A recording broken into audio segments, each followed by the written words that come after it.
மரம் செடிகளுக்கான மாநாடு, மக்கள் வரல போல, ஆடு மாடு செடியெல்லாம் கூப்பிட்டு வச்சு மாநாடு பண்றாரு. காளையின் கொம்பிலே சல்லி காசுகளை கட்டி விட்டதால் அது ஜல்லி, சல்லியை கட்டினதால் சல்லிக்கட்டு என்றாகிவிட்டது. ஏறு தழுவுதல் தான் நம்முடைய விளையாட்டு. What bro, it's very wrong bro. நாம் தமிழர் கூட்டணியே போக மாட்டேன் அப்படின்ற விஷயத்துல தீர்க்கமா இருக்காங்க. துவளாமல் 5வது முறையும் தனித்து 234 போட்டி போடுதுன்னா அது ஒரே ஒரு அரசியல் இயக்கம் தான் இருக்குது, நாம் தமிழர். விஜய் பெரிய கட்சி தானே, விஜய் இவ்வளவு தொண்டர்கள் இருக்காங்க, இவ்வளவு பெரிய மாநாடு நடத்திட்டாரு, அவர் என்ன சொன்னாலும் ட்ரெண்ட் ஆகுது, போராட்டத்தில் களத்துல எல்லாம் குதிச்சுட்டாரே நீங்க கேட்டீங்கன்னா இன்னும் அவர் நிரூபிக்கப்படாத ஒரு தலைவர். விஜய் அவர்கள் ஜெயிக்க மாட்டாரு, விஜய் அவர்கள் வாங்க மாட்டாரு, விஜய் அவர்களால் சிஎம்ஏ ஆக முடியாது. காமராஜர் கொடுத்த திருச்சி சிவாயின் பேச்சு கண்டனத்துக்குரியது அப்படின்னு சொல்லிட்டு எல்லா காங்கிரஸ்காரங்களும் வந்து கொதிச்சு வந்து பேசிட்டு இருக்காங்க. காமராஜர் கண்ணீர் விடித்தார். கடைசி காலத்தில் அவர் உயிர் பிரிவதற்கு முன்பாக கலைஞர் அழைத்து இரு கரத்தையும் பற்றி நீங்கள் தான் ஜனநாயகத்தை காப்பாற்ற வேண்டும் என்று சொல்லிவிட்டு போனதும் வரலாறு. இதை விட்டுருங்க, இதோட டிஸ்கஷன் ஸ்டாப் பண்ணிக்கலாம்னு சொல்லிட்டு திருச்சி சிவார்கள் ஒன்று சொல்லிட்டு அண்ணாமலை இருக்கிற வரைக்கும் ஒரு நல்ல ஒரு growth கொடுத்துருந்துச்சு. நயனார் வந்ததுக்கு அப்புறம் ரீசெண்டாக ஒரு வீடியோ ஒன்று பார்த்துருக்கோம். சோறு கூட போடுறேன் ஆனால் ஓட்டு மட்டும் போட மாட்டேன்னு சொல்றாங்க அப்படின்னு சொல்லிட்டு. தெருவில் நின்று உங்களுக்கு சாப்பாடு எல்லாம் போடுறோம், ஓட்டு மட்டும் போட மாட்டோம் அப்படிங்கிறாங்க. எம்ஜிஆர் வந்து அதில் தோத்ததே இல்லைன்ட்டு ஒரு பாராளுமன்ற தேர்தலில் எம்ஜிஆர் தோத்தாரு, அதனால அவரோட ஆட்சி கலைக்கப்பட்டது. மீண்டும் அந்த சட்டசபை தேர்தலில் அவர் ஜெயிச்சு வந்தார். இந்த விஷயத்தை பெருசாக பேச மாட்டாங்க. மக்கள் தெளிவானவர்கள், அது எம்ஜிஆராக இருந்தாலும் யாராக இருந்தாலும் மக்கள் விரோதமாக மக்களுக்கு சம்மந்தம் இல்லாத ஒரு விஷயத்தை அவங்க திணிக்கணும்னு ட்ரை பண்ணுறப்ப மக்கள் ஏற்றுக்கொள்ள மாட்டார்கள். திமுகவே இருந்தாலும் திடீர்னு சினிமாவில் வர மாதிரி வந்து பார்த்தீங்கன்னா ஸ்ட்ரெயிட்டாக சிஎம் ஸ்ட்ரெயிட்டாக வர்றது தான் உதயநிதி இருக்கு. ஒன்றுமே பண்ணல உதயநிதினு சொல்ல முடியாது. இப்போ டீப் ரோடு ஒரு சில இடங்கள்லாம் போறாரு வராரு, அவருமே இன்னும் களத்தில் இறங்கி முழு பாலிடிக்ஸ் பண்ணல அப்படின்ற ஒரு கம்ப்ளைண்ட் இருக்கு. மகளிர் பயணம் திட்டத்துக்கு வந்து பார்த்தீங்கன்னா நீங்கள் இது பண்ணிருக்கீங்களா, அவங்க நம்பர் கொடுங்க, உங்களுக்கு ஒரு ஓடிபி வரும் சொல்லுங்கன்னு சொல்லிட்டு ஓடிபி வந்தவொடனே டிஎம்கே உறுப்பினராக நீங்கள் சேர்ந்துட்டீங்க அப்படின்னு சொல்லிட்டு சமீபத்தில் ஒரு ஊடகவியலாளரோட வீட்லேயுமே இந்த விஷயம் நடந்திருக்கு. திமுக அதிமுகவை பொறுத்த வரைக்கும் வந்து பார்த்தீங்கன்னா காசு கொடுக்காம கூட்டத்தை அவங்களால போட்டவே முடியாது. வரப்போற 3வது பெரிய கட்சி எதுவா இருக்கும்னு கேட்டீங்கன்னா 3வது பெரிய கட்சி எதுவுமே இருக்கிறதுக்கான வாய்ப்பு இருக்கு. பலமான கூட்டணிக்கான வாய்ப்பும் கிடையாது. இன்னொரு ஒரு கூட்டணிக்கான அழைப்பை எடப்பாடி விடுத்துமே யாரும் அதை ஏத்துக்கல அப்படின்றத நம்ம பார்க்க வேண்டியது இருக்கு. இப்போ மல்லை சத்யாவோட பஞ்சாயத்துமே அதான் ஓடிட்டு இருக்கு. பிஜேபியோட போறதுக்கான வாய்ப்பு இருக்கு. ஒரு பாட்டில் விஷத்தை கொடுத்து செத்து படானா கூட நான் செத்துட்டு இருப்பேன். வைகோவின் அரசியலுக்கு எதிரி ஆவார்.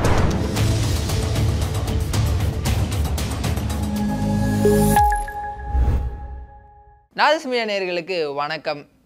ஒவ்வொரு நாளுமே அரசியல் பற்றின பரபரப்பு தமிழகத்தில் அதிகமாகி கொண்டே இருக்குந்தாங்க சொல்லணும். ஏன்னா வந்து இந்த கூட்டணி இன்னும் எந்த கட்சியும் வந்து இறுதி செய்யாத நிலையில் இந்த கூட்டணி கொடுத்த அப்டேட்ஸ் வந்து டெய்லி ஒவ்வொரு மாதிரி வந்துகிட்டே இருக்குது. நேற்று கூட மயிலாடுதுறையில் சுற்றுப்பயணம் மேற்கொண்டிருந்த அஇஅதிமுக பொதுச்செயலர் எடப்பாடி பழனிசாமி எங்களோட கூட்டணிக்கு இன்னொரு பலமான கட்சி வரப்போகுது அப்படின்னு சொல்லியிருந்தாரு. இப்போ அது வந்து ஒரு விவாத பொருளாக மாறி இருக்கு. எந்த கட்சி வரப்போகுது, ஒரு டிவிகே வரப்போதா இல்லை வந்து நாம் தமிழ் வரப்போதா அப்படின்ற மாதிரியான ஸ்பெக்குலேஷன்ஸ்லாம் இப்போ சோஷியல் மீடியாவில் ஓடிட்டு இருக்கு. அதை பற்றி நம்ம ஆர்விட்டு கேட்போம் வாங்க. Hi bro. வணக்கம் நவீன். பலமான கட்சி எதுவாக இருக்கும்? தமிழ்நாட்டை பொறுத்த வரைக்கும் பலமான கட்சி அப்படின்னா திமுக அதிமுக தான். அதை தவிர்த்து அதை தாண்டி பலமான ஒரு கட்சின்னு சொல்றதே வந்து பார்த்தீங்கன்னா ஒரு பைத்தியக்காரத்தனம் தான் சொல்லலாம். ஏன் அப்படின்னா இவங்க 2 பேர் மட்டும் தான் பலத்தை நிரூபித்து 2 மிகப்பெரிய கட்சிகளாக இருக்காங்க. நீங்கள் கேட்கலாம், காங்கிரஸ் வந்து பார்த்தீங்கன்னா இவ்வளோ நாளாக இருக்காங்களே, கூட்டணியில் இருக்காங்களே, காங்கிரஸும் திமுகவும் கூட்டணி பெருசாக ஷேர் பண்ணிக்கிறாங்களேன்னு கேட்டாலுமே காங்கிரஸ் வந்து தமிழ்நாட்டை பொறுத்த வரைக்கும் ஒரு பலவீனமான ஒரு கட்சி தான். எப்படி பிஜேபியோ அந்த மாதிரி தான் வந்து காங்கிரஸை நம்ம பார்க்க வேண்டியது இருக்குது. ஆனால் ஒரு ரூட் லெவலில் அந்த காலத்துல இருக்கிறதுனால அந்த ஒரு இன்ஸ்டியூஷன் இன்னுமே கட்டமைக்கப்பட்டு இருக்கிறதுனால அந்த ஒரே காரணத்துக்காக மட்டும்தான் காங்கிரஸ் வந்து வாழ்ந்து கொண்டு இருக்கிறது. மற்றபடி பிஜேபி வாழறதுக்கோ வளர்றதுக்கான வாய்ப்புன்றது ரொம்ப கம்மியாக தான் இருந்துச்சு. அண்ணாமலை இருக்கிற வரைக்கும் ஒரு நல்ல ஒரு growth கொடுத்துருந்துச்சு. நயனார் வந்ததுக்கப்புறம் ரீசெண்டாக ஒரு வீடியோ ஒன்று பார்த்துருந்தோம். பேசியிருந்தாரு, சோறு கூட போடுறேன் ஆனா ஓட்டு மட்டும் போட மாட்டேன்னு சொல்றாங்க அப்படின்னு சொல்லிட்டு. இந்த மாதிரியான விஷயங்கள் பிஜேபியோட இது. இதை தாண்டி பெரிய கட்சியா வந்து பாத்தீங்கன்னா ஒரு காலத்துல பாமக இருந்துச்சு. அதுக்கடுத்து வந்து பாத்தீங்கன்னா தேமுதிக எதிர்கட்சி தலைவர் போஸ்டிங் போற அளவுக்கு ஒரு பெரிய கட்சியா இருந்துச்சு. ஆனா இந்த கட்சியெல்லாம் வந்து தொடர்ச்சியான சரிவுகள். இப்ப 2 கட்சியுமே வந்து வாழ்வா சாவா அப்படின்ற ஒரு நிலைமையில தான் வந்திருக்கு. இப்ப ரீசெண்டா வந்து கொஞ்சம் பெரிய கட்சியா வந்து ஐக்கானா தெரிஞ்சது வந்து பாத்தீங்கன்னா நாம் தமிழ் கட்சியும் விசிக கட்சியும் சமீபத்துல அங்கீகாரத்தை பெற்றிருந்துச்சு இந்த 2 கட்சியுமே. அப்போ அவங்க 2 பேர் பெரிய கட்சியான்னு கேட்டால் அவங்க 2 பேருமே பெரிய கட்சி கிடையாது. ஏன் அப்படின்னா 2 கட்சிகளுக்கும் ஏறக்குறைய ஒரு 6-8% ஓட்டு. இப்போ அந்த ஓட்டு விஜயால் எவ்வளோ உடைய போகுதுன்றது தெரியவே இல்லை. விஜய் பெரிய கட்சி தானே, விஜய் இவ்வளோ தொண்டர்கள் இருக்காங்களே, இவ்வளோ பெரிய மாநாடு நடத்திட்டாரு, அவர் எதை சொன்னாலும் ட்ரெண்ட் ஆகுது, முக்கியமான இப்போ வந்து போராட்டத்தில் களத்துலலாம் குதிச்சுட்டாரேன்னு நீங்கள் கேட்டிங்கன்னா இன்னும் அவர் நிரூபிக்கப்படாத ஒரு தலைவர். அதனால அவரை நம்ம எடுத்து வச்சு பேச முடியாது. வித்தவுட் அந்த தலைவரோட கூட்டணிக்காக தான் வந்து எல்லா கட்சிகளும் வெயிட் பண்றதா சொல்றாங்க. எல்லா கட்சிகளும் அப்படின்றது இன்க்ளூடிங் ஏடிஎம்கேக்கான வாய்ப்பு ஏடிஎம்கே ரொம்ப நாளாக கூப்பிட்டு இருக்கு, பாஜக ரொம்ப நாளாக கூப்பிட்டு இருக்கு. எல்லா நீங்க சொல்ற மாதிரி ஒரு ஓட்டை நிரூபிக்காத ஒரு தலைவரை ஒரு கட்சியை ஏன் வந்து எல்லாரும் வாலண்டியரா கூப்பிடணும்? அரசியலை பொறுத்த வரைக்கும் அறிவுன்றது ஒரு பக்கம் இருந்தாலுமே இருந்தோம்னா ஒரு ஃபேஸ் வேல்யூ அப்படின்ற ஒரு விஷயம் இருக்குது. ஓகேவா? இப்போ கலைஞர் வந்து நிறைய விஷயம் செஞ்சாரா, எம்ஜிஆர் நிறைய விஷயம் செஞ்சாரா, கலைஞர் நிறைய திட்டங்கள் கொண்டு வந்தாரா, எம்ஜிஆர் நிறைய திட்டங்கள் கொண்டு வந்தோம்னா திட்டங்களை நிறைய கொண்டு வந்தது பார்த்தீங்கன்னா கலைஞர் ஆட்சி பீரியடில் நிறைய கொண்டு வந்தாங்க. நிறைய அறிவிப்புகள், கவர்ச்சியான அறிவிப்புகள், நல்ல விஷயம், நிறைய விஷயங்கள் வந்து பார்த்தீங்கன்னா எம்ஜிஆர் ஆட்சி பீரியடில் இருந்திருக்கு. ஆனால் ஏடிஎம்கே தான் வந்து பார்த்தீங்கன்னா தமிழ்நாட்டை ரொம்ப நாள் ஆண்ட கட்சி. திமுக 75 வருஷ வரலாறு வச்சிருந்தாலுமே அதன் பிறகு வந்த அதிமுக தான் தமிழகத்தை ரொம்ப நாளாக ஆண்ட ஒரு கட்சியாக வந்து பார்த்தீங்கன்னா இன்றைக்குமே இருக்குது. டிஎம்கே வந்து ரீச் பண்ண போகிறாங்க, ரீச் பண்ணுறதுக்கான வாய்ப்புன்றதும் இருக்குது. இந்த 2 கட்சிகளில் முக்கியமான விஷயம் என்னென்னு பார்த்தீங்கன்னா அதிமுகவில் இருந்த 2 மிக பெரும் தலைவர்களுமே பெரிய சினிமா செல்வாக்கை பெற்றவர்கள். எம்ஜிஆர் அவர்களும் ஜெயலலிதா அவர்களும் இருந்தாங்க. அதாவது பார்த்தீங்கன்னா ஒரு ஃபேஸ் வேல்யூ இருக்க ஒருத்தர்கள். கவர்ச்சின்ற வார்த்தை வந்து யாராவது தவறாக புரிஞ்சுக்கிட்டு வந்து கமெண்ட்லாம் போட்டுட்டு இருக்காதிங்க. ஃபேஸ் வேல்யூ கொஞ்சம் அதிகமாக இருக்க தலைவர்கள் இவங்க 2 பேர். இந்த பக்கம் எடுத்துட்டோம்னா டீப் த ரூட் பாலிடிக்ஸ்குள்ளே இறங்கி வேலை பார்த்து ஏறக்குறைய கலைஞர் அவர்கள் ரொம்ப நாள் இருந்தார். அதன் தொடர்ச்சியாக வந்த ஸ்டாலின் அவர்கள் 40 வருஷம் கழிச்சு தான் முக்கியமான பதவிகளுக்குமே வந்தார். உதயநிதியை இப்போதைக்கு நம்ம வந்து எடுத்துக்க முடியாத ஒரு சுச்சுவேஷனில் தான் இருக்குது. ஏன் அப்படின்னா ஆமாம், திடீர்னு சினிமாவில் வர மாதிரி வந்து பார்த்தீங்கன்னா ஸ்ட்ரெயிட்டாக சிஎம் ஸ்ட்ரெயிட்டாக வரது தான் உதயநிதி இருக்குது. இது ஒரு சினிமாட்டிக் பாலிடிக்ஸ் மாதிரி தான் இருக்குன்னு வச்சுக்கோங்க. உதயநிதி கொஞ்சம் ஓரமாக வச்சிரும். ஆனால் அவரோட பங்கேற்புன்றதுமே ரொம்ப முக்கியமான விஷயம். லைம் லைட் பாலிடிக்ஸ்குள்ளே 2019 போன்ற தேர்தலில் இந்த எய்ம்ஸ் மாதிரியான விஷயங்கள், நீட்டு மாதிரியான விஷயங்கள், ஒரு செங்கலை தூக்கி ஓகேவா, இந்த முட்டை செங்கல் இதெல்லாமே வந்து ஒரு லைம்லைட் பாலிடிக்ஸ்குள்ளே பேசப்படும் பொருளாக வந்து சீக்கிரமாக வந்துடுச்சு. அதுக்கு முன்னாடியே வந்து பார்த்தீங்கன்னா உதயநிதி ஒரு விஷயம் பண்ணியிருந்தார். இவ்வளோ பேருக்கு ஞாபகம் இருக்கும்னு தெரியல. முன்னாள் முதல்வர் ஜெயலலிதாவோட பிறந்த நாளுக்கு வந்து பார்த்தீங்கன்னா வஞ்சப்புகழ்ச்சி அணியில் ஒரு கவிதை ஒன்று எழுதி வாழ்த்து கொடுத்துருந்தார். அது ஒரு மிகப்பெரிய ஒரு சர்ச்சையாக இருந்துச்சு. அப்போ உதயநிதி யாருனே தெரியாது, சினிமாவில் மட்டும்தான் இருந்தார், அரசியலையும் கிடையாது. அந்த மாதிரியான விஷயங்கள்லாம் பண்ணியிருந்தார். ஒன்றுமே பண்ணல உதயநிதினு சொல்ல முடியாது. இப்போ டீப் த ரூட் ஒரு சில இடங்கள்லாம் போகிறாரு வராரு. அவருமே இன்னும் களத்தில் இறங்கி முழு பாலிடிக்ஸ் பண்ணல அப்படின்ற ஒரு கம்ப்ளைண்ட் இருக்குது. அது ஒரு பக்கம் வச்சுப்போம். விஜய் அவர்களை ஏன் நம்ம சொல்கிறோம் அப்படின்னு பார்த்தீங்கன்னா இன்னும் டீப் த ரூட் பாலிடிக்ஸ் அவங்க பேசல. என்ன அவங்க ஐடியாலஜின்றது எடுத்து பேசவே இல்லை. பெரிய கட்சி அப்படின்னா இப்போ திமுகவோ அதிமுகவோ இருக்காங்களோ இல்லையோ அந்த சனாதனம் குறித்தான விஷயங்கள் அதிமுக பேசுறதுன்னு வச்சுங்களேன். திமுக வந்து இந்த மூட நம்பிக்கை சார்ந்த விஷயங்கள், சனாதனம் சார்ந்த விஷயங்கள் இதெல்லாமே நிறைய பேசிகிட்டே இருப்பாங்க. மது ஒழிப்புலாம் சும்மா கண் தொடர்புக்கு எல்லா கவர்மெண்ட்டும் பேசுகிற விஷயங்கள் தான். அந்த மது ஒழிப்பு, கச்சத்தீவை மீட்பு, கல்வி கடன் தள்ளுபடி எல்லாம் பேசுவாங்களே தவிர யாரும் செய்ய மாட்டாங்க. இந்த மாதிரியான விஷயங்களை கூட விஜய் வந்து அட்ரஸ் பண்ணி ப்ராப்பராக பேசலான்ற விஷயங்கள் இருக்குது. இன்ஸ்டியூஷன் வைஸ் விஜய் வந்து கட்டமைச்சு வச்சிருக்காரா அப்படின்றத நம்ம இன்னும் ப்ராப்பராக தெரியாது. ஏன்னா இப்போ இருக்க டேட்டாஸ் வச்சு வந்து பார்த்தீங்கன்னா அவர் 1 கோடி உறுப்பினர் சேர்த்துட்டாரு. இவர் மணி சார் பேசினார் 70 லட்சம் வச்சிருந்தாலே ஒரு பெரிய கட்சி தான் அப்படின்ற அளவுக்கு யாருக்கிட்டையும் அவ்வளோ ஒரு செல்வாக்குன்றது கிடையாது. ஏடிஎம்கே வந்து கொஞ்ச நாளைக்கு முன்னாடி ஒரு விஷயம் சொல்லியிருந்தாங்க, எங்கிட்ட 2 கோடி உறுப்பினர்கள் இருக்காங்க, நாங்கள் தான் பெரிய கட்சி தமிழ்நாட்டில் அப்படின்னு சொல்லிட்டு. போன பார்லிமெண்ட் தேர்தலில் வாங்கின ஓட்டு வெறும் 80 லட்சம் தான். அப்போ அந்த 1 கோடி 20 லட்சம் ஓட்டு எங்கே போச்சுன்னு ஒரு கேள்வி. பட் விஜயோட அந்த உறுப்பினர் சேர்க்கை அப்படின்றது ப்ராப்பராக அவங்களோட ஓட்டர் ஐடி வச்சு தான் பண்ண முடியும். அவங்க சொல்ற அந்த கணக்கு இல்லை, நான் அதை உங்களுக்கு கிளாரிஃபை பண்ணுறேன். இப்போ நீங்கள் வந்து ஒரு விஜய் ஃபேனாக இருக்கீங்கன்னு வச்சுக்கோங்களேன். நீங்கள் என்ன பண்ணுறீங்கன்னா உங்கள் அப்பாவோட ஓட்டர் ஐடி எடுத்து அவருக்கு ஒரு கார்டு, உங்கள் அம்மாவுக்கு ஒரு கார்டு, உங்கள் தம்பிக்கு ஒரு கார்டு, உங்கள் அண்ணனுக்கு ஒரு கார்டு, உங்கள் அண்ணனோட ஒய்ஃபுக்கு ஒரு கார்டு, உங்கள் அண்ணனோட பையனுக்கு ஒரு கார்டு, இந்த மாதிரி பல கார்டு போட்டிங்கன்னா உங்களோட என்ட்ரிலேயே அந்த மாதிரி 4-5 கார்டு வந்துடுற மாதிரி வந்துடுதா? இதெல்லாம் நம்ம அக்கௌண்டபிள் எடுத்துக்க முடியாது. நாம் தமிழ் கட்சியும் இதே தான் பண்ணுது. இப்போ ரீசெண்டாக பிஜேபி இதே மாதிரியான விஷயங்கள்லாம் பண்ண ஆரம்பிச்சிருக்கு.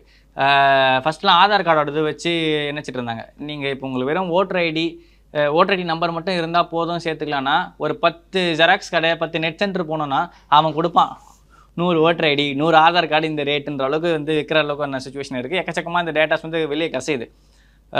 இந்த மாதிரி விஷயங்கள் பைரசின்ற எக்கச்சக்கமாக இருக்குது. அந்த மாதிரி எடுத்து சேகரித்து ஆட்கள் சேர்க்கறது, மிஸ்டு கால் கொடுத்தா சேர்க்கறது. இப்போ திமுக மேலே அந்த கம்ப்ளைண்ட் இருக்குது. இப்போ போயிட்டு வந்து மகளிர் விடியல் பயணம் திட்டத்துக்கு வந்து பார்த்தீங்கன்னா நீங்கள் இது பண்ணியிருக்கீங்களா, அவங்க நம்பர் கொடுங்க, உங்களுக்கு ஒரு ஓடிபி வரும் சொல்லுங்கன்னு சொல்லிட்டு ஓடிபி வந்தவொடனே டிஎம்கே உறுப்பினராக நீங்கள் சேர்ந்துட்டீங்க அப்படின்னு சொல்லிட்டு சமீபத்தில் ஒரு ஊடகவியலாளரோட வீட்லேயுமே இந்த விஷயம் நடந்திருக்கு. அப்போது இதெல்லாம் வந்து உண்மையான்னு கேட்டால் இதெல்லாம் ஒரு மிகப்பெரிய ஒரு பின்பம், கட்டமைக்கப்படுற பின்பம் தான். இப்போ வந்து பார்த்தீங்கன்னா நான் இருக்கிற கட்சியில் ஆளே இல்லைன்னு சொல்லிட்டு யாராவது போய் சொல்லுவாங்களா? அப்போ என்ன பண்ணணும், இந்த மாதிரி நியூஸை வந்து பார்த்தீங்கன்னா ஃப்ரேம் பண்ணி வந்து ஃப்ளோ பண்ண விடணும். அப்போ தான் வந்து பார்த்தீங்கன்னா சொல்லுங்கள், ஓகே இப்போ விஜய் கட்சியில் வந்து பார்த்தீங்கன்னா 1 கோடி பேர் இருக்காங்களா, நானும் அந்த கட்சியில் சேரப்போகிறேன். திமுகவில் வந்து 2 கோடி பேர் இருக்காங்களா, நான் அந்த கட்சியில் சேரப்போகிறேன். நாம் தமிழில் இவ்வளோ பேர் இருக்காங்க, நான் சேரப்போகிறேன். பிஜேபி தமிழ்நாட்டில் வளர்ந்துருச்சு, இவ்வளோ பேர் இருக்காங்க, ஸ்டேட்டில் நேஷனல் லெவல் பாலிடிக்ஸ், இங்கே இருந்தாலும் நேஷனல் லெவலில் பொறுப்பு கொடுப்பாங்க, நான் அந்த கட்சியில் சேரப்போகிறேன். இந்த மாதிரியான விஷயங்கள்லாம் உண்மையாகவே அவ்வளோ பேர் இருக்காங்களா, அவ்வளோ பேர் வந்து போராட்டம் பண்ணுறாங்களா? இப்போ திமுக அதிமுக ஆகட்டும் சரி, விஜய் கட்சி இப்போதைக்கு கொஞ்சம் நேரம் ஓரமாக இருக்கும். திமுக அதிமுகவை பொறுத்த வரைக்கும் வந்து பார்த்தீங்கன்னா காசு கொடுக்காம கூட்டத்தை அவங்களால கூட்டவே முடியாது. ரொம்ப கஷ்டமான விஷயம். ரொம்ப ரேரஸ்ட். கூட்டமே கூடாதுன்னு சொல்ல முடியாது, கூடுறதுக்கான வாய்ப்புமே இருக்குது. ஆனால் பெரும்பாலும் இவங்க காட்டுற கூட்டம் கூட்டப்பட்ட கூட்டமாக தான் இருக்கே தவிர்த்து கூடுற கூட்டமாக கிடையாது. விஜய்க்கு அந்த கூட்டம் ஸ்பான்டேனியஸாக கூடினதுனால தான் வந்து பார்த்தீங்கன்னா இவ்வளோ பெரிய ஒரு விஷயமே நடந்திருக்கு. ஆனால் அதுலேயுமே வந்து மாவட்ட செயலாளர்கள் அங்கே இருக்கவங்களாம் வந்து பார்த்தீங்கன்னா அவங்க தான் வந்து வேன் அரேஞ்ச் பண்ணாங்க, அதனால தான் உங்களுக்கு கூட்டம் வந்து அந்த விக்கிரவாண்டில் கூடுச்சுன்ற மாதிரி கம்ப்ளைண்ட்ஸ்லாம் இருக்குது. எல்லா கட்சியும் பண்ணுற விஷயம் தான். சரி, ஓகே, இதெல்லாம் அப்படியே கொஞ்சம் ஓரமாக வச்சுட்டு நீங்கள் கேட்ட விஷயத்துக்கு வந்துடும். அந்த பெரிய கட்சி விஜய் கட்சியாக இருக்குமா அப்படின்னு கேட்டால் விஜய் கட்சியாக இருக்கணும் அப்படின்றது தான் பல பேரோட எதிர்பார்ப்பாகவும் இருக்குது. விஜய் கட்சிக்காரங்களோட எதிர்பார்ப்பாகவே இருக்குது. ஏன் அப்படின்னா ஐயனார் அவர்களும் முக்கியமான பல அந்த கட்சியில் முதற்கட்டத்தில் இருந்தவங்க எல்லாருமே சொன்ன விஷயம் என்னன்னா விஜய்க்கு வந்து ஏடிஎம்கேயோட அலைன்ஸ் வச்சு டிஎம்கேவை ஆட்சியை கவுக்கணுன்றது அவங்களோட எய்ம் அப்படின்னு சொல்லிட்டு. ஆனால் அதை வந்து பிஜேபி வந்து அலைன்ஸில் இருக்கிறதுனால இப்போதைக்கு அதுக்கான வாய்ப்பு இருக்கிறதுக்கான சூழல் இல்லை. அதாவது சொல்லிட்டார்ல பிஜேபியோட கூட்டணி இல்லை அப்படின்னு சொல்லி அறிவிச்சிட்டாரு. ஆனால் அதிமுகவோட கூட்டணி இல்லைன்னு அறிவிக்கவே இல்லை. நம்ம கூட பேசின டிவிக்கு ரமேஷ் அதுதான் சொல்ல, இப்போ பிஜேபியும் ஏடிஎம்கே கூட்டணி இருக்கு. அப்போ பிஜேபியோட கூட்டணி இல்லை அப்படின்னா அது ஏடிஎம்கே தானே பொருந்தும். ஏடிஎம்கே வந்து தனி அப்படி நம்ம பார்க்க முடியும். அவங்க ஆல்ரெடி அலையன்ஸ்ல இருக்காங்கல்ல. எந்த அலைன்ஸுமே ஃபைனல் ஸ்டேஜ் வரைக்கும் வந்து நிலைக்குமான்றது சொல்ல முடியாது. ஏன் அப்படின்னா போன தேர்தலில் பாமக நிறுவனர் ராமதாஸோட அதிமுகவோட முக்கியமான ஒரு 6 அமைச்சர்கள் உட்காந்து நைட்டு ஃபுல்லாக டிஸ்கஸ் பண்ணாங்க. காலையில் அந்த மனுஷன் பாஜகவோட கூட்டணி, பாஜகக்காரங்க போய்ட்டு அவர் வீட்டில் விருந்து காலை உணர்வு சிற்றுண்டி சாப்பிட்றாங்க. அப்போது அந்த கூட்டணின்றது போன வாட்டி 2024 தேர்தல் ஒரு ஃபைனல் ஸ்டேஜ் வர வரைக்கும் பாமகவும் அதிமுகவும் கூட்டணின்ற ஒரு ஸ்டேஜில் தான் இருந்துச்சு. அப்படி ஒரு அந்த கூட்டணி வச்சுன்னா ஒரு 6 7 தொகுதி ஜெயிச்சதுக்கான வாய்ப்பு இருக்குது. திமுக ஒரு மிகப்பெரிய ஒரு டஃப் கொடுத்துருப்பாங்க. ஆனா அதற்கான அவர்களுமே வந்து 2016 எலெக்ஷன்லயுமே அப்படிதான் கலைஞர் வந்து பழம் நழுவி பாலில் விழ போகுது அப்படிலாம் சொல்லியிருந்தாரு. பார்த்தா ஏடிஎம்கே கூட்டணி போயிட்டாரு.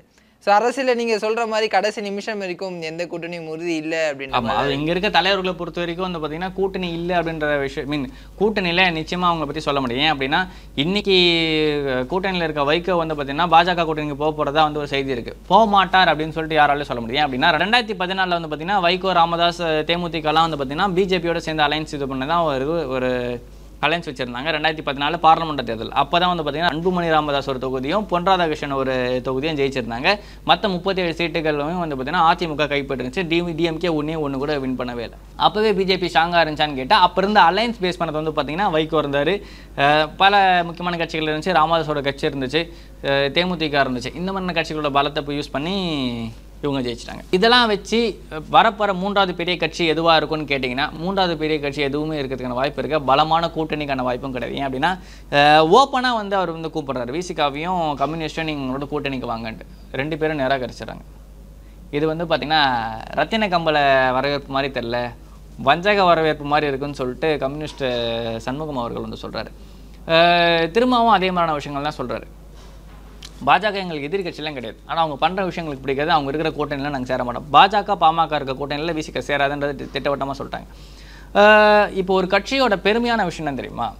இப்போ எடப்பாடி ஒரு பெரிய தலைவர், ஸ்டாலின் ஒரு பெரிய தலைவர் அப்படின்னு இவங்க 2 பேர் சொல்லிக்கிறாங்க, இல்லை விஜய் ஒரு பெரிய தலைவர்னு அவர் சொல்லிக்கிறாரு, அவர் ரசிகர்கள் சொல்கிறாங்க. அப்படின்னா ஒரு கூட்டணி குறித்த ஒரு விஷயம் ஒரு சின்ன கட்சிகளுக்கு வந்து சின்ன அழைப்பு விட்டுக்கிறாங்க அப்படின்னா அதற்கான காலம் கனியவில்லை அப்படின்றதுக்கான விஷயங்கள் தேர்தல் வரதுக்கு டைம் இருக்குன்னு சொல்கிறதெல்லாம் வந்து பார்த்தீங்கன்னா மேபி வரதுக்கான சமிஞ்சையாக வந்து நம்ம எடுத்துக்கலாம். மேபி நடக்கலாம் அப்படின்னு சொல்லிட்டு வர வாய்ப்பு இல்லைன்னு சொல்லிட்டு வந்து பார்த்தீங்கன்னா உன்னை நான் ஒரு ஆளாகவே மதிக்கலை அப்படின்றத தான் வந்து மறைமுகமாக அவங்க சொல்கிற மாதிரி இருக்கீங்க. அப்படின்னா பாஜக அந்த கூட்டணியில் இருக்குது, பாஜக இருக்க கூட்டணிக்கு மக்கள் ஓட்டு போட மாட்டாங்கன்ற ஒரு மைண்ட் செட்டு ஒரு பெரிய இது மாதிரி வந்து ஒரு ஃப்ரேம் ஒர்க் மாதிரி வந்து ரெடி பண்ணி வச்சிருக்காங்க. தொடர்ச்சியாக சொல்லிட்டே இருக்காங்க அது அந்த கூட்டணி ஓட்டு போடுவாங்களா மாட்டாங்க. ஏன்னா போட்டிருக்காங்க இருக்கிற ஒரு 18% ஓட்டை போன வாட்டி தேர்தலில் வந்து பாஜக வாங்கியிருக்கு. பாஜகவுக்கு தமிழ்நாட்டு மக்கள் ஓட்டே போட மாட்டாங்க அப்படின்ற விஷயங்கள் நம்ம திட்டவட்டமாக சொல்ல முடியாது. காலம் எப்படி வேணால் மாறதுக்கான வாய்ப்பு இருக்குது, எது எப்படி வேணால் மாறலாம். அப்படி இருக்கிறப்ப இந்த ஒரு கூட்டணிக்கான வாய்ப்பு, இந்த ஒரு கூட்டணிக்கான அழைப்பை எடப்பாடி விடுத்துமே யாரும் அதை ஏற்றுக்கல அப்படின்றத நம்ம பார்க்க வேண்டியதாக இருக்குது. ஆனால் மதிமுக பலவீனத்தை காட்டுதுன்னு நினைக்கிறீங்க? அதிமுகவுக்கு சரியான ஒரு தலைமையோ அதிமுக பலமா இல்லை அப்படின்றத பிஜேபி ஏடிஎம் கூட இருக்கிறதுனால இந்த ஒரு இல்லை பிஜேபி இல்லாத 2024 வந்து பார்த்தீங்கன்னா விசிகாக்கு அழைப்பு விடப்பட்டது. இப்போ ஊடகத்தில் பேசிக்கிட்டு இருக்க ஒரு சில முக்கியமான ஊடகவியலாளரும் சொல்லிக்கிற சர்ச்சைக்குரிய சங்கர்கள் பல பேர் வந்து பார்த்தீங்கன்னா விசிகாக்கு தூது போனதாகவும் ஆனால் அது வந்து எடுப்படலை அப்படின்றத நம்ம பார்க்க வேண்டியதாக இருக்குது. பல பேர் சொல்லிட்டு இருந்தாங்க விசிகா வந்து பார்த்தீங்கன்னா அதிமுக கூட்டணியிலே வந்துடும், அங்கே வந்து 2 சீட்டு தான் தருவாங்க, சீட்டு பஞ்சாயத்து இருக்குது அப்படின்னு சொல்லிட்டு. என்ன தான் சீட்டு பஞ்சாயத்தாக இருந்தாலும் கொள்கை ரீதியாக வந்து இந்த கூட்டணி இருக்குன்னு சொல்லிட்டு திருமாவளவன் அவர்கள் தொடர்ச்சியாக சொல்லிகிட்டே இருக்கார். அப்படி இருக்கிறப்போ வந்து பார்த்தீங்கன்னா இந்த கூட்டணி இப்போதைக்கு உடையிறதுக்கான வாய்ப்பு இல்லைன்றது தான் பல பேர் சொல்லிட்டு இருந்த விஷயம். ஆனால் மதிமுக அப்படின்றது வந்து பார்த்தீங்கன்னா இந்த இடத்துல ஒரு எக்ஸப்ஷனல் கேஸ். ஏன்னா வைகோ எப்போ எதை முடிவெடுப்பாருன்னு யாருக்குமே தெரியாது. ஒரு சில இடங்களில் வைகோ எடுக்கிற முடிவு மிகவும் சுயநலமானதாக இருக்கும்னு சொல்லிட்டு பல பேர் சொல்லியிருக்காங்க. KS ராதாகிருஷ்ணன் உட்பட பல பேர் வந்து பார்த்தீங்கன்னா சொன்ன விஷயம் அதுதான். இப்போ மல்லை சத்யாவோட பஞ்சாயத்துமே அதான் ஓடிட்டு இருக்கு. பிஜேபியோட போகிறதுக்கான வாய்ப்பு இருக்குன்னு சொல்லிட்டு ஜேர்னலிஸ்ட் மணி சார் அவர்களும் சொல்லியிருந்தார். ஏன்னா துரை வைகோக்கு வந்து ஒரு போஸ்டிங் கிடைக்க போகுது அப்படின்ற மாதிரி விஷயங்கள்னு சொல்லிட்டு இருந்தார். துரை வைகோவின் அரசியலுக்கு எதிரி ஆவார். ஏன்னா வைகோட அரசியல் கடந்து வந்த பாதைன்னு பார்த்தா ரொம்ப கொஞ்சம் அப்ஸ் அண்ட் டவுன்ஸாக இருந்தாலுமே வந்து அவரோட முடிவுகள் ஏடாக்கூடமானதாக இருக்கும். ராமதாஸ் அவரோட அரசியல் பாதையுமே அப்படி தான் இருக்குது. அப்போது இவங்களெல்லாம் பெரிய கட்சியாக வச்சு ஜனங்க ஓட்டு போடுவாங்கன்னு கேட்டால் ராமதாஸ் அவர்களுக்கு கூட ஓரளவுக்கு ஒரு ஆடியன்ஸ் பேஸ் இருக்குது. ஆமாம், ஓட்டர்ஸ் பேஸ் அப்படின்ற ஒரு விஷயம் இருக்குது. அது ஜாதி ரீதியாக இருக்கும், எப்படி இருக்கோ. ஆனால் ஒரு பேஸுன்றது ராமதாஸ் அவர்களுக்கு இருக்குது. ஆனால் அந்த ஒரு பேஸ் கூட வந்து பார்த்தீங்கன்னா வைகோ அவர்களுக்கு கிடையாது. ஸோ அப்போது அவர் சொன்ன அந்த பலமான கட்சி வேறு என்னவா இருக்கும்? இல்லை நாம் தமிழராக இருக்குமோ? நாம் தமிழர் கூட்டணியே போக மாட்டேன் அப்படின்ற விஷயத்தில் தீர்க்கமாக இருக்காங்க. அது இல்லாமல் இந்த ஸ்டெர்லைட் போராட்டமாகட்டும் சரி, 8 வழி போராட்டமாகட்டும் சரி, பல விஷயங்களில் சீமான் அவர்கள் எடப்பாடி அவர்கள் சித்தப்பான்னு சொன்னதாகட்டும் சரி, பல விஷயங்கள் வந்து அவர் நம்ம கேட்க முடியாது. அது வந்து ரஜினி அவர்களுக்கு சொன்னது, எடப்பாடி சொன்னது கிடையாது. இல்லை சீமான் அவர்களே சொல்லி அவர் நிறைய விஷயம் சொல்லுவார்ப்பா. இப்போ வந்து பார்த்தீங்கன்னா ஆகஸ்ட் 17ஆம் தேதி 17 தான் ஆகஸ்ட் மரம் செடிகளுக்கான மாநாடு, மக்கள் வரல போல, ஆடு மாடு செடியெல்லாம் கூப்பிட்டு வச்சு மாநாடு பண்ணுறாரு. சரி, ஓகே, அது அவரோட தனிப்பட்ட விருப்பம், தனிப்பட்ட அரசியல்லாம் பண்ணக்கூடாதுன்னு சொல்ல முடியாது. அரசியல் ஒரு முன்னெடுப்பு இருக்குது. யார் கேட்குறாங்களோ அவங்ககிட்ட பேசிட்டு போக வேண்டியது தானே. இதுக்குன்னு நீங்கள் அவர் வந்து தனியாக போட்டு மீம்ஸ்லாம் போட்டு கலாய்க்கிறீங்கப்பா, பாவம் பாவர். இல்லை அவரே ரொம்ப கலாய்க்கணும் அவசியம். சரி, ஓகே. அப்படி இருக்கிறப்ப வந்து பார்த்தீங்கன்னா நாம் தமிழர் கட்சி கூட்டணிக்கு வருமா அப்படின்னு கேட்டால் ஏற்கனவே வந்து பார்த்தீங்கன்னா கூட்டணிக்கான வாய்ப்புகளை வந்து பல வாட்டி நாம் தமிழர் கட்சிட்டு போயிருக்கு. நான் தனியாக தான் நிற்பேன் அப்படின்ற விஷயங்களை தொடர்ச்சியாக சீமான் சொல்லிட்டே இருக்காரு. அது சீமானுக்கு எந்த வகையில் சாதகமாக இருக்கும்னு தெரியல. இப்போ ஏற்கனவே 8% ஓட்டு வாங்கி ஒரு அங்கீகரிக்கப்பட்ட ஒரு கட்சியாகவும் வாங்கிட்டாரு. அவர் முகம் போட்ட மாதிரியே ஒரு சின்னத்தையும் வாங்கிட்டார், ஏற்கலப்பையோடு கேட்ட ஒரு விவசாயி. அப்படி இருக்கிறப்ப இந்த ஒரு தேர்தல் தனியாக அவர் நின்னார்னா அவரோட வாக்கு சதவீதம் சரிஞ்சிச்சு அப்படின்னா அந்த பேலன்ஸ் இருக்க ஓட்டர்ஸுமே வேற பக்கம் ஷிஃப்ட் ஆகிறதுக்கான வாய்ப்புன்றது அதிகமாக இருக்கும். ஏன் அப்படின்னா இன்னொரு கீ பிளேயர், முக்கியமான ப்ராமினன்ட் பிளேயராக வந்து விஜய் அவர்கள் வராரு. விஜய் அவர்கள் ஜெயிக்க மாட்டார், விஜய் அவர்கள் வாங்க மாட்டார், விஜய் அவர்களால் சிஎம்ஏ ஆக முடியாதுன்னு சொல்லலை. இன்னும் அவர் அன்டெஸ்டடாக இருக்கார். அன்டெஸ்டடாக இருக்கிறவரை நம்பி நம்ம பெருசாக வந்து இப்படி நடக்கும் அப்படின்னு சொல்ல முடியாது. ஏன் அப்படின்னா விஜயகாந்த் அவர்கள் அப்படி தான் பெருசாக போர்ட்ரேட் பண்ணாங்க, ராமதாஸ் வரும்போது அப்படி தான் பெருசாக போர்ட்ரேட் பண்ணாங்க, அண்ணாமலையுமே அப்படி தான் போர்ட்ரேட் பண்ணாங்க. பட் விஜயகாந்த்க்கோ இல்லை வந்து அண்ணாமலைக்கோ இல்லாத அந்த ஒரு மக்கள் சப்போர்ட் வந்து இப்போ விஜய் அவர்களுக்கு இருக்குது. தமிழ்நாடு மக்கள் அரசியலில் தெளிவானவர்கள், எல்லா நடிகர்களையும் ஏற்றுக்கொள்ள மாட்டார்கள். அதை தெளிவாக புரிஞ்சுக்கணும். எல்லாருமே சொல்லுவாங்க எம்ஜிஆர் வந்து தேர்தலில் தோத்ததே இல்லைன்ட்டு. ஒரு பாராளுமன்ற தேர்தலில் எம்ஜிஆர் தோத்தாரு, அதனால் அவரோட ஆட்சி கலைக்கப்பட்டது. மீண்டும் அந்த சட்டசபை தேர்தலில் அவர் ஜெயிச்சு வந்தார். இந்த விஷயத்தை பெருசாக பேச மாட்டாங்க. எம்ஜிஆரோட விசுவாசிகள், நலம் விரும்பிகள் அப்படின்னு சொல்லிட்டு சொல்லலாம். இந்த விஷயத்தை அவங்க சொல்லவே மாட்டாங்க. மக்கள் தெளிவானவர்கள். அது எம்ஜிஆராக இருந்தாலும் யாராக இருந்தாலும் மக்கள் விரோதமாக மக்களுக்கு சம்மந்தம் இல்லாத ஒரு விஷயத்தை அவங்க திணிக்கணும்னு ட்ரை பண்ணுறப்ப மக்கள் ஏற்றுக்கொள்ள மாட்டார்கள். திமுகவே இருந்தாலும் வெளில தோற்றிடுவாங்க. இப்போ இவ்வளோ சொல்கிறாங்க. டிஎம்கே இல்லை, ஆன்டி இன்குமென்சி நிறைய இருக்கு, அது பிரியுதுல. இப்போ ஆன்டி இன்குமென்சி நிறைய இருந்தாலுமே ஒரு பக்கம் பிஜேபி டிஎம்கே அலைன்ஸ் பிரியுது, ஒரு பக்கம் நாம் தமிழ் கட்சி பிரியுது, ஒரு பக்கம் விஜய் சாதகமான ஒரு விஷயம் தான். இப்போ அந்த ஓட்டுகளை பிரியக்கூடாது அப்படின்ற எண்ணத்துல கூட எடப்பாடி பேசியிருக்கலாம் இல்லையா? டிஎம்கே எதிரான பிரியக்கூடாது அப்படின்னா யாரோட சேர்ந்து கான்சன்ட்ரேட் பண்ணணுன்ற விஷயம் இருக்கு தெரியுமா? இப்போ 2014 இப்போ நீங்க சொன்ன விஷயம் இப்போ இந்தியா அலைன்ஸ் ஃபார்ம் பண்றப்போ ஒரு மிகப்பெரிய விமர்சனம் இருந்துச்சு. ரஜினி அவர்கள் கூட சொல்லியிருந்தார், 10 பேர் சேர்ந்து ஒருத்தர் எதிர்க்காங்கன்னா யார் பெரிய ஆளுன்னு தெரிஞ்சுக்கணும் அப்படின்னு சொல்லிட்டு.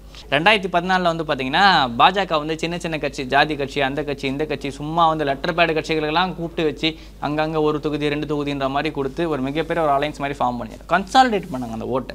ஓகேவா? ஒருத்தனுக்கு இங்கே ஒரு 1000 ஓட்டு இருக்கும், ஓகேவா? இன்னொரு இடத்துல ஒரு 1000 ஓட்டு இருக்கும், ஒருத்தனுக்கு இங்கே 9000 ஓட்டு இருக்கும். அதை மொத்தமாக கன்சிடர் பண்ணி இன்னொருத்தருக்கு அந்த இடத்துல ஃபார்ம் பண்ணுற மாதிரி வச்சாங்க. அவ்வளோ ஒரு விஷயத்தை ஃபுல்லாக கோஆர்டினேட் பண்ண போக தான் 2014 வந்து பார்த்தீங்கன்னா பிஜேபியால் ஜெயிக்க முடியுது. அதை அப்படியே அவங்க வந்து ட்ரான்ஸ்ஃபார்ம் பண்ணாங்க. சின்ன சின்ன கட்சியெல்லாம் அப்படியே கொண்டு வந்து பிஜேபியோட இணைச்சாங்க. அந்த மாதிரி போய் ஜாயிண்ட் ஆக தான் வந்து இப்போ பிஜேபி வந்து ஒரு பவர்ஃபுல் பார்ட்டியாக இருக்குது அப்படின்னா பின்னாடி எக்கச்சக்க ஃப்ரேம் ஒர்க்ஸ் இருக்குது. அந்த மாதிரியான விஷயங்கள்லாம் வந்து பார்த்தீங்கன்னா எடப்பாடி அவர்கள் பண்ணணும். இவராக போய் மீட் பண்ணணும். இவர் யாரும் போய் பார்க்க மாட்டாங்க. ஒன்று பர்சனலாக போய் ஒரு வீட்டில் பார்க்க முடியறதுக்கு ப்ரெஸ்டேஜ் ப்ராப்ளமாக இருக்கா, வெளியே எங்கேயா சந்திச்சு பேசுங்க. எல்லா கல்யாணத்துக்கோ சின்ன சின்ன ஃபங்க்ஷனுக்குலாம் போங்க, போயிட்டு அங்கே போய் தனியாக பேசுங்க, அவர்கிட்ட மீட் பண்ணி பேசுங்க. பொது இடங்களில் மீட் பண்ணி பேசுங்க, இல்லை ஏதாவது தனியாக நட்சத்திர ஹோட்டலில் மீட் பண்ணி பேசுங்க. ஏதாவது விஷயத்தை கன்சல்ட் பண்ணிகிட்டே இருக்கணும். மற்ற கட்சிகளோட கூட்டணி சார்ந்து பேசுகிறவங்களோ அரசியல் சார்ந்த விஷயங்களாவது பேசணும், முன்னெடுப்பு எடுத்துக்கிட்டே இருக்கணும். எதுவுமே பண்ணாமல் எடப்பாடி அவர்களுக்கு ஸ்ட்ரைட்டாக கூட்டணிக்கு வந்துருவாங்க, கூட்டணி குறித்து பேசிடுவாங்க. மக்கள் பிரச்சனை எத்தனை பிரச்சனை எடப்பாடி ரியாக்ட் பண்ணியிருக்காருன்ற ஒரு கேள்வி இருக்குது தெரியுமா? பிஜேபி எத்தனை விஷயங்களில் மக்களுக்கு சாதாரணமாக ரியாக்ட் பண்ணுறதுன்னு ஒரு கேள்வி இருக்குது தெரியுமா? இவங்க எதுவுமே ரியாக்ட் பண்ணாமல் ஜனங்க ஓட்டு போட்டுருவாங்கன்றது எப்படி ஒரு விஷயம் இருக்குது? விஜய்க்குமே அதை தான் பல பேர் சொல்கிறாங்க. களத்தில் வந்து நீங்கள் நிற்காத வரைக்கும் வந்து பார்த்தீங்கன்னா உங்களுக்கான ஓட்டுன்றது வந்து பார்த்தீங்கன்னா இருக்கிறதுக்கான வாய்ப்பு குறைவு. இப்போ அண்ணாமலை எவ்வளோ பேருக்கு தெரியும்? தமிழ்நாட்டில் ஒரு 6 கோடி வாக்காளர் இருக்காங்கன்னா குறைஞ்சது ஒரு 2 கோடி 3 கோடி பேருக்காவது அண்ணாமலை தெரியும். எவ்வளோ பேர் ஓட்டு போட்டாங்க? உன்னை தெரியுதுன்றதுனால மட்டுமே நீ ஜெயிச்சிருவன்றதுக்கான அர்த்தம் கிடையாது. ஸோ ஒருவேளை அந்த கூட்டணிக்கான ஹைப்பை வந்து அப்படியே மெயின்டைன் பண்ணணுன்றதுக்காக அப்படி சொல்லியிருக்கலாம், இருக்கலாம், ஹைப்புக்காக இருக்கலாம். தன்னுடைய கட்சியை பற்றின லைம்லைட்டில் இருந்துகிட்டே இருக்கணும் அப்படின்றதுக்காக கூட எடப்பாடி அவர்கள் இது என்னன்னா கூட்டணிக்குள்ள ஒரு குழப்பத்தை ஏற்படுத்தி கொடுக்குற ஒரு சம்பவம் தான். இப்போ வந்து பார்த்தீங்கன்னா பாஜக அதிமுகவோட கூட்டணி கிரவுண்ட் லெவலில் ஜெல் ஆகலைன்றது வந்து பார்த்தீங்கன்னா ஒரு எல்லாருக்குமே தெரிஞ்ச ஒரு உண்மை. அந்த பார்த்தீங்கன்னா டிஸ்கஷனை மறைக்கணும் அப்படின்னா ஆப்போசிட்டில் இருக்க கூட்டணி வந்து பார்த்தீங்கன்னா உடஞ்சி போச்சு அப்படின்னு சொல்லிட்டு சொல்கிறதுனால அங்கே இருக்கிறவனுக்கும் அதே மாதிரி இது வந்துடும். அப்போ என்ன ஆகும்னு பார்த்தீங்கன்னா திமுக தொண்டன் விசிக தொண்டன் நம்ப மாட்டான், திமுக தொண்டன் மதிமுக தொண்டன் நம்ப மாட்டான், திமுக தொண்டன் காங்கிரஸ் தொண்டன் நம்ப மாட்டான். மாற்றி மாற்றி ஒரு டிஸ்கஷன் ஓடிட்டே இருக்கும். இப்போ இன்னொரு சர்ச்சையாக வந்து பார்த்தீங்கன்னா காமராஜர் குறித்த திருச்சி சிவாயின் பேச்சு கண்டனத்துக்குரியது அப்படின்னு சொல்லிட்டு எல்லா காங்கிரஸ்காரங்களும் வந்து கொதிச்சு வந்து பேசிகிட்டு இருக்காங்க. அது நடந்துச்சா நடக்கலையா அப்படி என்ன உண்மை அப்படின்ற வரதுக்கு முன்னாடி இதை விட்டுருங்க, இதோட டிஸ்கஷன் ஸ்டாப் பண்ணிக்கலாம்னு சொல்லிட்டு திருச்சி சிவார்கள் ஒன்று சொல்லிட்டார். அது குறித்த வீடியோக்கள் ஒரு சில வலைதளங்களில் தொடர்ச்சியாக வந்து பகிரப்பட்டுகிட்டே இருக்குது. அது யார் பண்ணுறாங்க? காங்கிரஸ் திமுகவோட கூட்டணி உடைக்க பிளான் பண்ணுறாங்க. ஏன்னா ஏற்கனவே வந்து பார்த்திங்கன்னா பல இடங்களில் அது ஜெல் ஆகலை. ஒரு சில இடங்களில் கூட்டணியிலேருந்து அதிகமான சீட்டுகள் கேட்குறதா வந்து பார்த்திங்கன்னா இந்த விஷயமே இருக்குது. ஸ்டாலின் அவர்கள் திட்டவட்டமாக சொல்லிட்டாரு, எலெக்ஷன் பண்ணதுக்கு அப்புறமா தான் சீட்டு குறித்த பேச்செலாம் நான் பண்ணுவேன் அப்படின்னு சொல்லிட்டு. அப்போது இப்போவே இந்த டிஸ்கஷன் வரதுக்கான காரணம் என்ன? தனியாக இன்னொரு அலையன்ஸ் ஃபார்ம் பண்ண ட்ரை பண்ணுறாங்களா? இந்த மாதிரி கேள்வி. ஏன்னா ரீசெண்டாக நிறைய பேர் சொன்ன விஷயம்னா மக்கள் நலன் கூட்டணி 2.0 வரதுக்கான வாய்ப்பு இருக்குது அப்படின்னு சொல்லிட்டு. அந்த மாதிரி ஒரு விஷயம் ஒரு கவர்மெண்ட்டுக்கு ஆப்போசிட்டாக புதுசாக ஃபார்ம் ஆகுதுன்னா எக்ஸிஸ்டிங்காக இருக்க கவர்மெண்ட்டுக்கு தான் அது ஃபேவராக போய் நிற்கும். இந்த விஷயம் தான் 2016 சட்டமன்ற தேர்தலுமே நடந்துச்சு. அந்த 2015 மழைக்கு அப்புறமா அவ்வளோ நெகட்டிவான விஷயங்கள், அவங்க ஜெயிலுக்கு போயிட்டு வந்ததுக்கப்புறம் அவ்வளோ நெகட்டிவான விஷயங்கள் இருந்துமே ஆப்போசிஷன் ஒரு ப்ராப்பரான அலைன் ஆகாத காரணத்தினால தான் திமுக தனியாக நினைச்சு, காங்கிரஸ் தனியாக நினைச்சு, பாமக தனியாக நினைச்சு, மக்கள் நல கூட்டணி ஒரு 5 கட்சி நினைச்சு 4 அணி 5 அணி 6 அணி அப்படின்னு சொல்லிட்டு பல முனை போட்டி இருந்துச்சு. அது அதிமுக சாதகமாக போயிருந்துச்சு. இதே மாதிரியான ஒரு சூழ்நிலை ஏற்படுத்தினா திமுகவுக்கு சாதகமாக தான் போய் நிற்கும். இப்போ நீங்கள் சொல்கிற மாதிரி வச்சுட்டா கூட விஜய் ஏடிஎம்கே அலையன்ஸ்க்கு போக மாட்டார் அப்படின்னா விஜய் யாரோட கூட்டணி அமைக்கிறதுக்கான வாய்ப்புகள் இருக்குது? விஜயோட கூட்டணி அமைப்புகள் அப்படின்னு வந்து பார்த்தீங்கன்னா ஓப்பனிங்லேருந்தே திருமாவளவன் அப்படின்ற ஒரு விஷயத்தோட வந்து பார்த்தீங்கன்னா விஜயோட கட்சியினர் ஓவராக அலைன்ட் ஆகி தான் இருக்காங்க. ஒரு சில இடங்களில் ஒரு சில நெருடல்களோ ஒரு சில வாக்குவாதங்களோ சர்ச்சை பேச்சுகளோ இருந்தாலுமே வந்து பார்த்தீங்கன்னா தொடர்ச்சியாக திருமாவளவன் மீது டிவிகேவினர் வைக்கிற அந்த வாதம்ன்றது ஓரளவுக்கு சாஃப்ட் கார்னர் தான். டிஎம்கேவை கம்பேர் பண்ணுறவ இவங்க மேலே சாஃப்ட் கார்னர் தான். இடதுசாரிகள் மீதும் ஒரு சாஃப்ட் கார்னர் தான் வைக்கிறாங்க. ஏன் இவங்க பேச மாட்டாங்க, கூட்டணிகளுக்கு வந்து இடதுசாரிகள் ஏன் பேச மாட்டாங்கன்ற விஷயம் தான் இருக்குது. விஜயோட பாலிடிக்ஸுமே ஒரு சைடாக பார்த்தீங்கன்னா லெஃப்ட் சைட் பாலிடிக்ஸ் மாதிரி தான், இடதுசாரி பாலிடிக்ஸ் மாதிரி தான் இருக்குது. ஒருவேளை மக்கள் நலன் கூட்டணி மாதிரி அலைன் ஆகாமல் டிவிகேவோட அலையன்ஸில் கம்யூனிஸ்ட் காங்கிரஸ் போன்ற கட்சிகள்லாம் வரதுக்கான வாய்ப்பு இருக்குமான்னு கேட்டால் அதுக்கான வாய்ப்புகள் இல்லைன்னு நம்ம சொல்ல முடியாது, மறுக்கவும் முடியும். ஏன் அப்படின்னா தொடர்ச்சியாக மக்கள் சார்ந்த விஷயங்களை திமுக ஒரு சில இடங்களில் கோட்டை விடுறதும் அதை வந்து விஜய் சாதகமாக பயன்படுத்துறதும் நல்ல ஒரு சிக்னலாக தான் தெரியுது. அப்படி ஒரு அலைன்ஸ் ஃபார்ம் ஆகிறதுக்கான வாய்ப்புன்றது இருக்குது. ஆனால் விஜய் அவர்களோ விசிகா போன்ற கட்சிகளோ அதிமுகவோட அலைன் ஆகிறதுக்கான வாய்ப்புன்றது மிக குறைவு தான். ஸோ விஜய் ஆல்ரெடி ஒரு விஷயம் சொல்லியிருப்பார், இது வரைக்கும் தமிழ்நாடு சந்திக்காத ஒரு வித்தியாசமான தேர்தல் வந்து 2026 சந்திக்கும். அதை நோக்கி தான் இப்போது அரசியல் களம் அப்படின்றது நகர்ந்துகிட்டே இருக்குது. இன்னும் அரசியலில் என்னென்ன மாற்றங்கள் நிகழப்போகுது, கூட்டணி குறித்து என்னென்ன விஷயங்கள் வரப்போகுது அப்படின்றதுலாம் அடுத்தடுத்த வீடியோவில் நம்ம பார்ப்போம். நன்றி ப்ரோ. நன்றி.